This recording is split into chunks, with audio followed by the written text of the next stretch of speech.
point of the floor were the connections to the supports. And it might have started failing at those locations first. Either the external connection to the columns or the internal connection.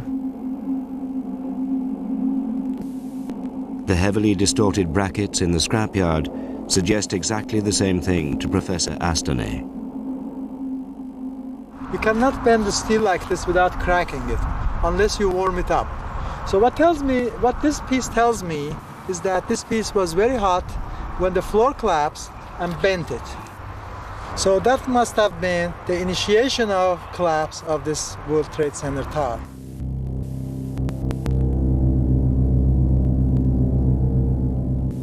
As the floors began to fail, the last terrible phase of the destruction started. For the efficiency of the design meant that with any major element removed, the whole structure would fall. The reason why is best demonstrated with a simple wooden model. We have here two frame structures. Basically, these are the columns, and these are 3 floors. And I'm certain that we had fires, and these fires caused this floor basically to fail and drop onto the floors below, underneath.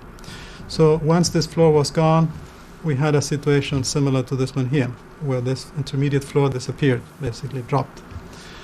This changes dramatically the way in which the loads in the building are carried.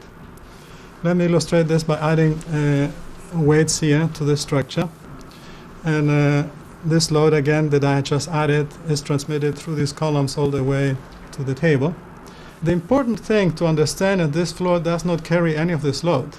The only function of this floor is to connect the columns together, to tighten the columns together and prevent them from buckling. The model on the left is able to take a very large amount of weight, but the one with the missing floor is only able to support a quarter of that amount before its columns twist and buckle and it collapses.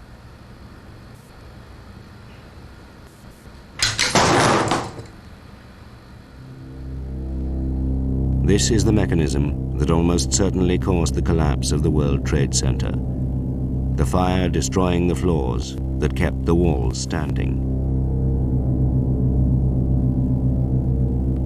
After burning for 53 minutes, the South Tower collapsed in 11 seconds.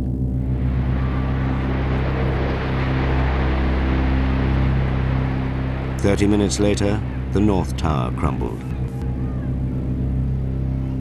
Once it was underway, nothing could stop it.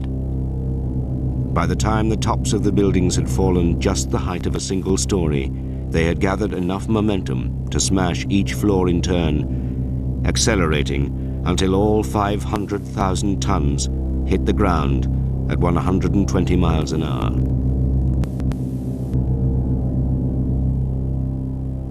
People would ask me, did it sound like a freight train? I said, no, it didn't sound like a freight train. It sounded more like a freight train that was derailed.